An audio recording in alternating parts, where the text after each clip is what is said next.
Aleluia. Glória a Deus.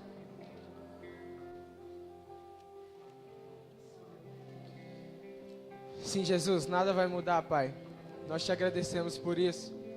Porque nada, nem no mundo, Pai, assim como diz na tua palavra, nem nos céus, na terra, nem debaixo da terra, nada vai mudar o fato de que nós somos teus e você é nosso amado, Jesus. Nós te amamos, Pai. Nós sentimos teu amor aqui, nesse lugar, essa noite. Em nome de Jesus, te agradecemos e te recebemos com uma linda salva de palmas, em nome de Jesus.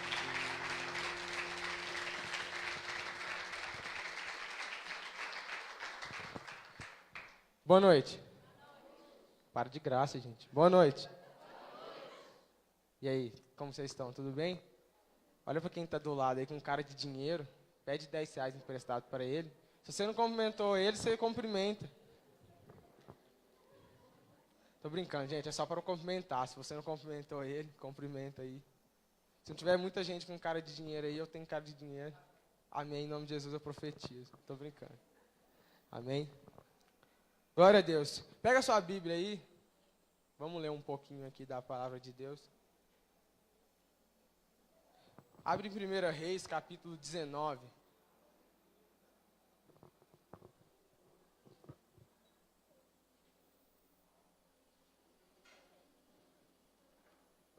Primeira Reis, capítulo 19, vamos ler a partir do verso 19. 1 Reis 19, 19. Quem achou, diga eu achei. Quem não achou, procura rápido aí, velho. Que alguém do seu lado já achou. Está te acelerando já. 1 Reis, capítulo 19, a partir do verso 19, diz o seguinte. Elias, meu xará, partiu ao encontro de Eliseu, filho de Safate, arando um campo. Havia 12 parelhas de bois no campo, e Eliseu arava com a última parelha. Elias se aproximou de Eliseu, lançou sua capa sobre os ombros dele e continuou a caminhar. Eliseu deixou os bois ali, correu atrás de Elias e disse: primeiro, deixe-me dar um beijo de despedida em meu pai e em minha mãe, então eu o seguirei. Elias respondeu: pode voltar, mas pense no que lhe fiz. Eliseu voltou para sua parelha de bois e os matou.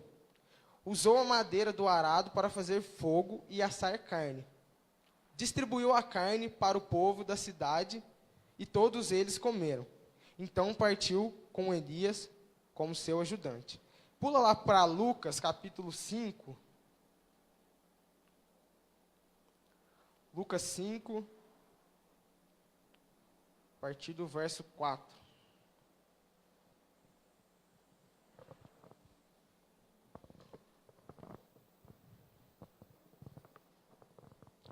Lucas 5, a partir do verso 4, diz o seguinte. Quando terminou de falar, disse a Simão: agora vá para onde é mais fundo e lancem as redes para pescar. Simão respondeu: mestre, trabalhamos duro a noite toda e não pegamos nada. Mas, por ser o Senhor quem nos pede, vou lançar as redes novamente. Dessa vez as redes ficaram tão cheias de peixe que começaram a se rasgar. Então pediram ajuda aos seus companheiros do outro barco. E logo os 2 barcos estavam cheios de peixe, que quase afundaram. 8. Quando Simão Pedro se deu conta do que havia acontecido, caiu de joelhos diante de Jesus e disse: por favor, Senhor, afaste-se de mim, porque eu sou um homem pecador. Pois ele e seus companheiros ficaram espantados com a quantidade de peixe que haviam pescado. 10. Assim como seus sócios, Tiago e João, filho de Zebedeu. Jesus respondeu a Simão: não tenha medo, de agora em diante você será pescador de gente. E assim que chegaram à praia, deixaram tudo e seguiram Jesus. Presta atenção aqui, pode sentar.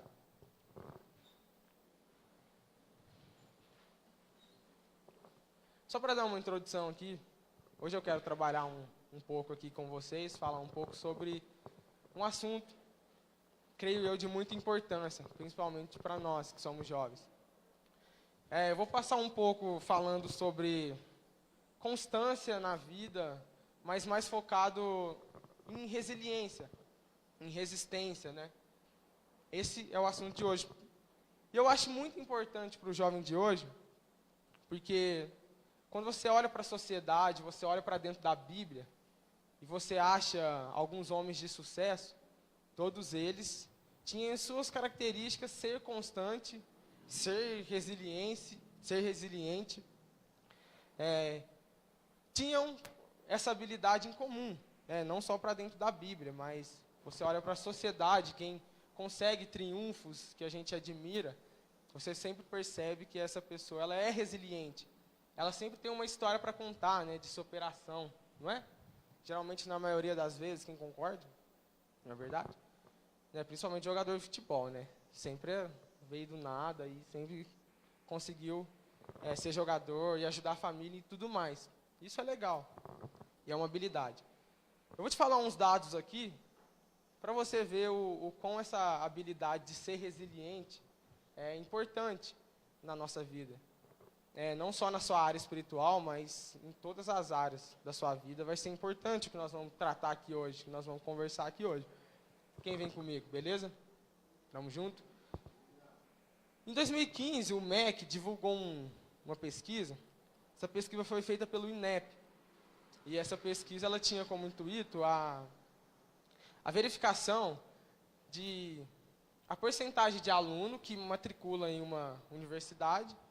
E esse aluno ele vai até o fim, ele vai até o final desse curso, né? E pasmem, é um número assustador. 49% dos jovens abandonam a faculdade no primeiro ano. E logicamente não conseguem terminar. E esse número é pior ainda quando você pensa que nessa pesquisa o MEC ele não está levando em consideração quem muda de curso, né? Se a pessoa ela matricula num curso de repente ela não gosta e vai para o outro, o MEC não está falando dessa pessoa, ele está falando realmente quem abandona o curso, né? Então você vê que existe uma falta de resiliência de ir até o final da faculdade e terminar o curso. Em 2017 também, o jornal O Globo publicou uma reportagem na qual ele falava sobre pedidos de demissão, né? E nessa reportagem eles mencionaram que a maioria dos pedidos de demissão são realizados por jovens, né? Pedido de demissão do emprego. E, geralmente esse pedido ele sempre é depois de uma tentativa de algo frustrado. Ou seja, o patrão me dá aumento, não quero ficar mais aqui, não gostei desse lugar, me demite. O patrão me muda de setor, não mudo. Não quero ficar aqui mais, vou chutar o balde, não quero ficar aqui e vai se lascar. Não fala isso não, cadê? Mas isso, a reportagem, ela remetia a algo que, na verdade, o intuito dela era ajudar as pessoas a não fazer isso, né? A ter resiliência, a continuar trabalhando no lugar, né? Porque existe esse pedido de demissão, na reportagem também mencionava, que a maioria deles, né, sempre se arrependiam. Pedia demissão na hora, estava nervoso, chutava o balde, quero demitir, a pessoa demitia. Aí depois se arrependiam de ter pedido demissão, né, porque ficava desempregado. Ou alguns não se arrependiam não, né, gostavam de ficar desempregado para receber seguro, ficar à toa 6 meses. Ninguém faz isso, né, ninguém faz. Mas enfim, essa reportagem trazia isso. E o significado de resiliência, cara, ele existe, a gente pode olhar nos dicionários que a gente encontra bastante significado. Só que eu vou entrar um pouco mais na minha área de formação, engenharia civil. Para nós, a física, né, a gente pegando na física, resiliência ela significa o quê? Resiliência ela significa a capacidade de um material dele se retornar o estado dele original depois dele ter passado por uma deformação. Ou seja, testar o material, deformar o material, a capacidade dele de voltar ao original, voltar para onde ele era, isso é o significado de resiliência. E queria mencionar algo com vocês, porque existe um discurso. Primeiro, gente, o significado de resiliência não é que eu lembro da faculdade, não. Eu pesquisei no Google antes de vir, lógico. Não. Mas, existe uma questão de resiliência um discurso, principalmente das pessoas mais velhas, vamos dizer, da geração antes de nós, né? Existe um discurso dele, você vai se identificar com ele. Não sei se seu tio, seu pai, seu avô, sempre deve ter falado alguma coisa para você. Às vezes você chega animado para contar alguma coisa para eles, a respeito daquilo que você fez, e sempre no passado ele fez algo bem pior. Você chega e fala, nossa, eu trabalhei hoje o dia inteirinho, até 10 horas da noite. Até 10 horas? Ah, na minha época, até 10 horas era de boa. Nós virava a noite trabalhando. Sempre tem alguma coisa melhor que a gente, né? Até eu acho esse discurso. Bom, Deus age diferente em cada geração. Mas, hoje, por exemplo, a gente quebrou parede aqui, eu e o Murilo e o Paiva. Cadê o Paiva? Está ali atrás. Quebrou parede aqui. A igreja, para quem não sabe, a nossa igreja está em reforma, né? A gente está quebrando essas paredes de lá ali. E foi bem dolorido, né? A gente não está acostumado, né? Mas, enfim. Mas uma coisa, cara, principalmente que eu vi hoje aqui, a gente tem que concordar com os mais velhos, que eles eram bem mais resilientes mesmo, cara. A gente tem que dar a mão para eles e falar, realmente vocês eram mesmo. Porque você escuta a história. Para um pouco para escutar a história de algum parente seu, que é da geração passada. Sempre é muito história de muito trabalho, de muito sofrimento, de muito esforço, né? A maioria dos casos é assim. E isso trouxe uma resiliência tremenda para eles. Hoje tinha aproximadamente 15 pessoas trabalhando aqui. Das 15, 3 eram jovens. Eu, o Murilo e o Paio. Né? Fazendo uma conta rápida de cabeça aí, 20%, né? Dos 100. Mas engraçado, eu falei, nossa, pô, só gente de jovem, né? Não estou dando indireto para ninguém, viu? Você que não... Só para deixar bem claro, você que não veio, às vezes você trabalhou, às vezes você teve compromisso, Deus está vendo. Não, estou brincando. Mas eu fiquei prestando atenção, porque só a gente... Na verdade, não tinha 3, tinha 2,5, porque o Paiva chegou 11 horas. E o Murilo, nós estávamos aqui desde as 7, né? Então, tipo assim... Mas eu fiquei pensando, eu falei, nossa, cara, o pessoal tem muito mais idade que a gente, está aí trabalhando, dando um baile na gente às vezes, né? Tem hora, deixa esse assunto para depois, né? Mas enfim, a gente está trabalhando, todo mundo aí. Então a gente tem que concordar com eles em relação a isso, cara. Porque são pessoas que, às vezes, apanhou muito da vida e venceu. E por que é necessário ter resiliência na vida? Por que é necessário ter isso? Porque tudo que existe na sua vida, tudo que você quer conquistar, tudo que você for fazer, você vai ter que passar por um processo. Nada vem de graça. A vida não é assim. Se você quiser fazer alguma coisa, se você quiser fazer um trabalho, você tem que passar por um processo de aprender a fazer aquele trabalho. Né? Os mais velhos escutam isso, eles ficam loucos, quase botam um ovo, né? Trabalho, Elias, trabalho é a coisa mais básica da vida. Se não trabalha, você não faz nada. Meu pai vê uma reportagem aqui, ele bota um ovo lá na sala. Pelo amor de Deus, Elias, o que é isso aqui? Você está doido, trabalhar, é lógico que você tem que trabalhar. Viu? Então, tudo que você vai fazer exige resiliência por isso, cara. Porque você vai ter que passar por um processo. Tudo na vida, você vai ter que passar por um processo. Talvez esse processo vai depender mais de você. Talvez você não vai conseguir se depender desse processo também. Você vai ter que confiar em Deus. Mas você vai ter que passar por um processo de confiar e acreditar em Deus, que Deus está realizando. Sim ou não? Em Eclesiastes 7:8, Salomão diz o seguinte: o fim das coisas é melhor do que o começo. Mais importante é você terminar algo do que você começar. Mais importante é como você termina uma faculdade, não como você começa. Mais importante é como você sai de um emprego, não como você entra lá. Você sai de lá deixando saudade? Ou vaza daqui, graças a Deus. Né? Mas o importante é como que você vai sair desse lugar. E como não parar, então? Como ter a resiliência e não parar no meio do caminho, não parar no meio do processo? Como fazer isso? E outra, como não desistir no meio do caminho? Como não desistir desse processo? Ah, Elias, às vezes não dá vontade de chutar o balde? Eu não sei você, comigo de vez em sempre. Às vezes dá bastante vontade. Mas enfim, como? Como não desistir no meio do caminho? Como não desistir no meio do processo? Abre aí em Lucas 9. Vamos ler mais um versículo. Se você deixou a Bíblia aberta, é só caminhar um pouquinho para frente aí. Lucas 9, nós vamos ler o verso 23.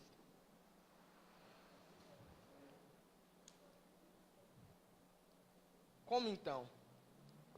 Como então não parar no processo? Como não desistir no meio do caminho? Lucas 9, verso 23, diz o seguinte: disse ele à multidão: se alguém quer ser meu seguidor, negue-se a si mesmo, tome diariamente a sua cruz e siga-me. Se tentar se apegar à sua vida, você a perderá. Mas se abrir mão da sua vida por minha causa, você a salvará. Presta atenção aqui. O que Jesus está dizendo aqui, cara? Jesus está falando para um monte de pessoas e dizendo aqui, ó, quem quer ser meu discípulo? Vamos fazer o seguinte, vamos fazer uma entrega radical? Quem quer ser meu discípulo, negue-se a si mesmo, tome a sua cruz e siga-me. Jesus sempre trabalhou de uma forma, cara, o estilo de Jesus sempre foi muito radical. Certa vez ele disse, quem não amar pai e mãe, irmão, irmã, acima de mim não é digno de ser meu discípulo. Outra certa vez ele fala o seguinte, calcula o custo para você ser meu discípulo. Ele até dá um exemplo, diz, qual construtor vai construir uma torre, ele não calcula o custo antes de começar, porque se ele não calcular antes, ele começa, de repente ele não tem dinheiro para terminar, e vai ficar, todo mundo vai passar e vai rir daquela torre, porque ela está inacabada. Então Jesus diz o seguinte, cara, você quer ser meu discípulo? Calcula o custo e vem. Depois você vem. Então percebe que o estilo de Jesus é uma entrega radical. Então como você não desistir do seu processo? Como você não parar no meio do caminho? Você precisa ter uma entrega radical. O estilo de Paulo, cara, você olha para Paulo, é uma entrega radical. Paulo diz o seguinte, eu acostumei a viver de qualquer forma. Eu já passei fome, eu já vivi em necessidade, só que eu já vivi em fartura também, eu já vivi bem. Só que eu já vivi triste, mas eu já vivi alegre também. Eu tudo posso, naquele que me fortalece. Se liga aí, velho, nessa coisa. Resiliência, Paulo tinha, velho. Certa vez ele diz em Coríntios, sofri três naufrágios, apanhei de guarda, sofri pelo evangelho, sofri para pregar, mas eu estou aqui, cara. Eu estou aqui, eu combati um bom combate, eu acabei minha carreira, eu guardei a fé. A resiliência de Paulo, cara, por quê? Porque ele tinha entregado tudo para Jesus. Vou fazer vou parafrasear a música da banda Morada aqui, pedir licença pro meu amigo Brunão, Morada. Não é meu amigo, tô brincando. Mas vou pedir licença para ele, que tá gravando hoje. A música da banda Morada, ela tem uma música que diz o seguinte. Para onde eu irei, se eu não tenho para onde voltar? No meio da música, ele tem uma estrofe que diz o seguinte, se eu errar isso, você me corrige, hein, Marquinhos? Você também, amor, vocês é música. Aí, diz o seguinte, e eu me despedi dos meus pais, depois dizia eu, queimei as carroças, e eu afundei meu barco no cais. É isso aí então, acertei, graças a Deus. Eu não treinei antes, então, beleza. Então eu vou parafrasear com aquilo que nós lemos no começo. Presta atenção, o que nós lemos no começo? Elias foi lá, Eliseu estava fazendo o quê? Cuidando dos bois, e ele tinha uma carroça de madeira. Eliseu estava lá. E Elias fez o seguinte, chamou Eliseu para seguir ele. O que Eliseu fez? Ó, deixa eu me despedir dos meus pais primeiro, dar um beijo neles. Ok. Eliseu foi lá, catou a carroça dele, queimou os bois, fez um churrasco. Churrasco é profético, velho. Sempre soube disso. Glórias. Fez um churrasco. Não fez, queimou os bois. Vou falar certo. E queimou e foi seguir Elias. E Pedro, no versículo que nós lemos, o que ele fez? Jesus chegou, ele estava pescando. Jesus falou assim, Pedro, me segue. Aí ele catou o barco dele, deixou o barco dele de lado. A palavra diz que eles deixaram tudo.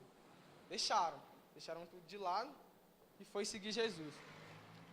O que eu quero dizer com isso, cara? E eu me despedi dos meus pais. Ok. Eliseu foi lá, beijo pai, beijo mãe, estou indo seguir Elias. Ok. E eu queimei minhas carroças. Eliseu foi lá, queimou as carroças, queimou os bois, foi seguir Elias. Só que Pedro não afundou o barco dele no cais. Pedro deixou o barco dele de lado e foi seguir Jesus. O que eu estou querendo dizer com isso? Depois que você vive uma grande decepção, psicólogos dizem que o ser humano, quando ele vive uma grande decepção, a ideia dele é sempre se retrair. Ele vive uma grande decepção, ele se retrai. Então a ideia dele é sempre voltar para o último lugar que ele estava. Mas no caso de Eliseu, voltar para o último lugar que ele estava, não tinha mais nada. Estava tudo queimado. Eliseu teve decepções? Muitas, cara. Elias morreu. Antes de cumprir ainda. Jesus mandou Elias abençoar dois ou três reis, não me lembro agora. Elias falou, o quê? Não vou abençoar não, me leva embora aí que eu estou com medo de Jezabel. Aí sobrou para Eliseu. Eliseu falou, Elias, você vai embora e ainda deixa comigo? Eliseu não ficou com medo quando Elias morreu. E ainda mais foi lá e pediu a unção dele, falou que era a unção em dobro que você tem. Sabe por quê? Ele tinha deixado tudo. Ele tinha queimado tudo, ele não tinha mais para onde voltar. Agora Pedro, o que aconteceu com Pedro? Apostou todas as fichas em Jesus, Jesus morreu. Nossa, Jesus morreu. Além dele morrer, eu traí ele 3 vezes ainda antes dele morrer. Agora lascou. Sabe o que Pedro fez? Voltou a pescar. Jesus ressuscitou, beleza. Só que ainda eu traí ele ainda. Eu traí ele antes dele morrer. E ele voltou a pescar. O que eu quero dizer para isso para você? Existem coisas, cara, que a gente precisa deixar antes de seguir Jesus. A gente precisa queimar. Talvez, existe muito barco que ficou no cais. Talvez você está seguindo Jesus, nossa, beleza, estou seguindo Jesus, estou caminhando com Jesus, passo a passo com Jesus. Só que de repente, se você tiver uma decepção, você vai voltar para aquele último lugar que você tinha ficado. Aquele dia. Aqueles pensamentos, aqueles conceitos, aquelas ideias que você tinha, você não apagou, você não queimou ela. Então você está seguindo Jesus, você teve uma decepção, você vai voltar para aquele lugar. Você vai voltar para lá de novo. Quero dizer para você o seguinte, cara, você precisa queimar algumas coisas. Outra coisa que eu quero dizer para você, você precisa despedir de algumas pessoas. Isso é muito sério. Eu vou evangelizar ele. Ah, tá. Ok, graças a Deus, em nome de Jesus. Se o Espírito Santo está mandando, você evangeliza ele sim, ele vai se converter. Mas quem tem que estar do seu lado é a quem o Espírito Santo está mandando para ficar. Quem não está mandando para ficar não é para ficar do seu lado, despedir, cara. Você precisa despedir de pessoas. Ou às vezes nem a pessoa nem está te atrapalhando, cara. É que talvez Deus tenha uma etapa nova para a sua vida, que ela não vai fazer parte mais. E qual o problema disso, Elias? Nenhum, cara. Simplesmente Deus quer te levar para um lugar e tem pessoas que você tem que se despedir delas, porque nessa etapa ela não vai estar junto com você. Quem está entendendo aí? Quem gosta de videogame? Só para finalizar, então. Vamos voltar lá no PlayStation 1. Quem lembra do Crash? É bom, né, velho? Tipo, a maioria que gosta de videogame lembra do Crash. No Crash tinha um negócio, acho que era na maioria do jogo, também tem. Chamava Checkpoint. Era muito top, velho. Esse negócio era de Deus, Checkpoint. Nossa, muito de Deus. Porque é o seguinte, você tinha uma fase lá e você tinha 10 etapas da fase lá. Vamos supor, você tinha 10 passos para você fazer e chegar até lá no final. Só que aí, às vezes, o que acontecia? Você ia dando um passo, ia no outro, ia tal. Aí você chegava no 4º passo, você pegava um checkpoint. Aí você ia o 5, o 6, de repente no 7 você morria. Aí seu bichinho lá morria. Sabe o que acontecia? Você não voltava no 0, você voltava no 4. Você tinha pegado um checkpoint. Olha que de Deus, velho, isso aí. De Deus, você voltava no 4. Você não precisava fazer tudo de novo. Então, quando você pegava um checkpoint, cara, você fala, nossa, eu tenho que passar até naquele checkpoint, depois eu me se viro para terminar o restante da fase. E sabe, quero te dizer 2 coisas a respeito disso. Todos os dias, cara, você pode pegar um checkpoint. Todos os dias. Todos os dias você pode acordar, cara, e falar assim, eu vou viver meu destino, eu vou viver por aquilo que Deus quer que eu viva, eu vou dar um passo para frente. Eu vou dar um passo para frente e vou chegar na onde Ele quer que eu chegue, e amanhã eu vou dar outro passo para frente, eu vou chegar onde Ele quer que eu esteja lá, eu vou dar outro passo. Você pode pegar um checkpoint todos os dias, cara, da sua vida. Só que de repente pode acontecer com você que você pegar um checkpoint, de repente você não conseguir terminar o passo. Talvez você pegue um checkpoint e não consegue avançar. vou te dizer outra coisa, cara. Jesus, ele sempre volta no checkpoint. Ele sempre volta lá. Onde você parou no checkpoint para te buscar. Você quer ver uma coisa? Vamos abrir aí, ó. Lucas 14.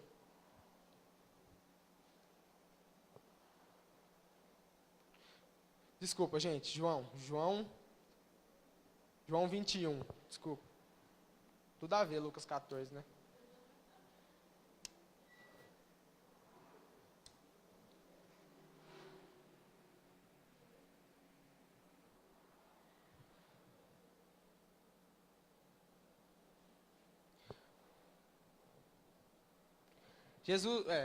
João capítulo 21, no verso 1, diz o seguinte. João 21, Evangelho de João 21, verso 1. Depois disso, Jesus apareceu novamente a seus discípulos junto ao mar de Tiberíades. Foi assim que aconteceu. Estavam ali Simão Pedro, Tomé, apelidado de Gêmeo, outras versões dizem Dídimo, Natanael, de Caná da Galileia, e os filhos de Zebedeu, e os outros dois discípulos. Versículo 3. Simão Pedro disse, vou pescar. Nós também vamos, disseram outros. Assim entraram no barco e foram, mas não pegaram coisa alguma a noite toda. 4. Ao amanhecer, Jesus estava na praia, mas os discípulos não o reconheceram. E ele perguntou, filhos, por acaso vocês têm peixe para comer? Não, responderam eles. Então ele disse, lancem a rede para o lado direito do barco e pegarão. Fizeram assim e não conseguiram recolher a rede, de tão cheia de peixe que estava. O discípulo a quem Jesus amava disse a Pedro, é o Senhor. Quando Simão Pedro viu que era o Senhor, vestiu a capa, pois havia removido para trabalhar, e saltou na água. Os outros ficaram no barco e puxaram até a praia a rede carregada, pois estavam a apenas uns 90 metros de distância. Quando chegaram, encontraram um braseiro, no qual havia peixe e pão. Só até aí. Presta atenção. Olha que interessante. O mesmo mar, o mesmo barco, o mesmo Pedro, a mesma rede, ao checkpoint, no mesmo lugar. Jesus chamou Pedro lá, cara, e ele esqueceu de queimar. Ele esqueceu de afundar o barco dele no cais, como diz o Brunão do Morado. Na música ele afundou, mas na Bíblia ele não afundou. Ele deixou o barco de lado. Depois ele voltou, teve a decepção, voltou a pescar. Jesus foi lá no checkpoint. O mesmo discurso, joga a rede do outro lado. A mesma quantidade de peixe, vem muito peixe. Jesus ali chama Pedro de novo. Vamos conseguir outro checkpoint. Vamos dar mais um passo. Sabe o que isso resultou? Em Atos, depois que você lê João, você pega Atos. A primeira pregação de Pedro, 3.000 almas. A segunda pregação de Pedro, 5.000 almas aceitaram a Jesus. Quando Deus queria revelar que o evangelho não era somente para judeu, mas também era para ser pregado pelos gentios. É para ser pregado para eles também. Para quem Deus revelou? Para Pedro. Eu não sei que estilo que você está aqui hoje. Eu não sei que jeito que você veio. Eu não sei como está a sua vida. Deus sabe. Eu não sei se você pegou um checkpoint faz tempo e está vindo caminhando. Só que de repente Deus quer te levar lá de novo nesse checkpoint. Velho, faltou queimar esse pensamento aqui. Faltou abrir mão desse lugar. Faltou talvez despedir de tal pessoa. Existe outra época para sua vida. Faltou queimar as carroças, faltou afundar o barco no cais. Eu não sei aonde você está. Talvez você está no seu checkpoint. Estou voando, estou andando com Deus. Ok, velho. Amanhã você pega o outro. Depois da manhã um outro. Depois da manhã um outro. Deus está ali com você. E se caso você não conseguir caminhar, relaxa, véio. Você pegou um checkpoint no mesmo dia. Você vai voltar para ele. E Deus vai estar com você. Jesus vai estar lá. Fica de pé.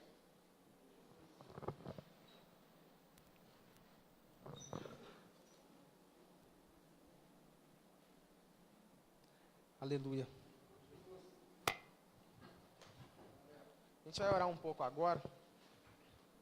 E eu vou pedir para a pastora Gisele fazer a oração aqui da ministração. Mas eu quero que você saia com esse pensamento, cara. Jesus, ele nos ama tanto. E existe um destino para nós. Deus já planejou. A palavra diz em Salmos que os nossos dias foram escritos no livro. Então, Deus tem um futuro perfeito, brilhante, maravilhoso para você. Maravilhoso mesmo. Tal. Se você está seguindo Ele, amém. Continua, velho. Pega o checkpoint de amanhã. Pega o checkpoint de segunda. Se caso você parou no checkpoint, cara, não tem problema. Hoje Jesus volta lá com você. Te mostra o que tem que queimar, te mostra o que tem que deixar. Para você seguir de novo com Ele. E Ele te levar para o seu destino. A palavra de Deus diz em Apocalipse. Lembraste de onde caíste. Talvez você nem caiu, cara. Talvez você parou, simplesmente.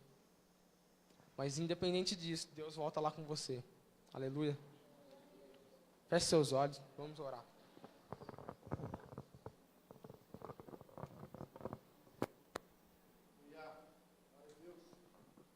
Aleluia. Continue com seus olhos fechados. E comece a pensar agora aquilo que você precisa.